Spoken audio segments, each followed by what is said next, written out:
मुहावरात का इस्तेमाल मफहूम और इसके जुमले हम कर रहे हैं। पेचो-ताब खाना, नाराज होना। बेभाव की बातें सुनकर वो पेचो-ताब खाने लगा और चला गया।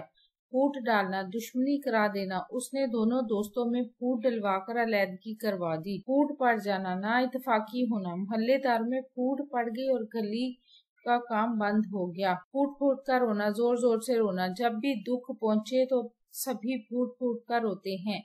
फूला न समाना, बहुत खुश होना। कामयाबी की खबर सुनकर वो फूला न समाया। पत्थर का कलेजा, सख्त दिल। बिल्लू का तो पत्थर का कलेजा है, उसे तो बच्चों पर भी तरस नहीं आता। पत्थर पर लकीर, मजबूत और पायदार। उसकी हर बात पत्थर पर लकीर है। पत्थर में झोंक लगना, नामुमकिन काम होना। ऐसे नसीहत करना तो गोया पत्थर में झोंक लगाना है।